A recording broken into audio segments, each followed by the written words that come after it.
காரைக்குடி அருகே ஆடு மேய்த்துக் கொண்டு அரசு பள்ளியில் படித்த மாற்றுத்திறனாளி மாணவருக்கு மதுரை மருத்துவக் கல்லூரியில் மருத்துவம் படிக்க இடம் கிடைத்துள்ளது. பேருந்தே செல்லாத கிராமத்திலிருந்து படித்த மற்றொரு மாணவருக்கும் சீட் கிடைத்துள்ளது. சாதிக்க இவ்வுலகில் எதுவுமே தடையில்லை. எவ்வளவோ தடைகளை தாண்டி வென்று பலரும் இதற்கு சாட்சியாக உள்ளனர். அந்த வகையில் புதிய நம்பிக்கையாக வெளிச்சத்திற்கு வந்துள்ளனர் இரு மாணவர்கள்.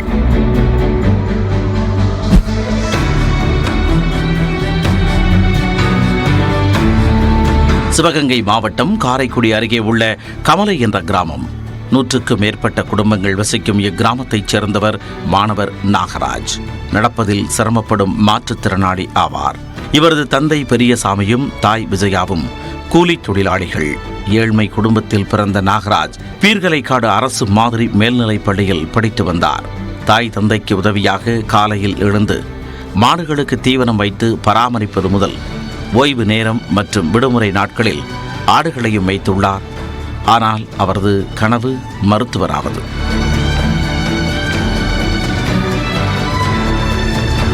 அந்த வகையில் நடந்து முடிந்த 12ஆம் வகுப்பு பொதுத் தேர்வில் 435 மார்க் எடுத்து தேர்ச்சி பெற்றுள்ளார்.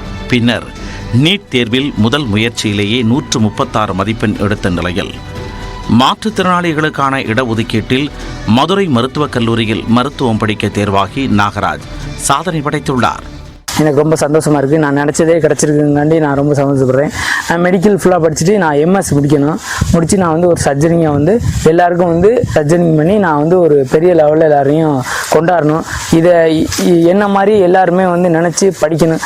இந்த படிப்பு ஒன்றும் இல்லை, எல்லாமே எல்லா கோர்சஸ்லேயும் எல்லாரும் இது மாதிரி இருக்கிற எல்லாரும் வரணுங்கிறது என்னோட ரொம்ப ஆசை. இதே கமலை கிராமத்தைச் சேர்ந்த மற்றொரு கூலி தொழிலாளி உடையப்பனின் மகனான ரவிக்கும் மதுரை கல்லூரியிலேயே இடம் கிடைத்துள்ளது. அரசு பள்ளிக்கான 7.5% இடஒதுக்கீட்டில் இவர் சீட் பெற்றுள்ளார். நீட் கோச்சிங் கொடுத்தாங்க. ஆனால் 5ஆவது படிக்கும்போது எனக்கு அம்மா இறந்துட்டாங்க. அப்போது அம்மா புற்றுநோயால் பாதிக்கப்பட்டிருந்தாங்க. அது எங்களுக்கு தெரியலை, அதை பற்றி அவேர்னஸ் எனக்கு இல்லை.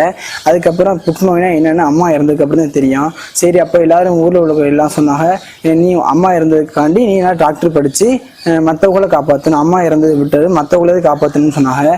அப்போவே எனக்கு டாக்டர் படிக்கணும்னு ஆசை வந்துச்சு.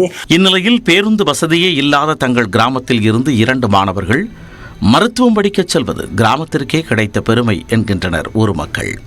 எங்களுக்கும் என் கிராமத்துக்கும் ரொம்ப ரொம்ப பெருமையாக இருக்குது. இதுபோல் இன்னும் நாங்கள் நிறைய மாணவர்களை உருவாக்கணும். அதுக்கு எங்களுக்கு அடிப்படை வசதி ரொம்ப கம்மியாக இருக்குது.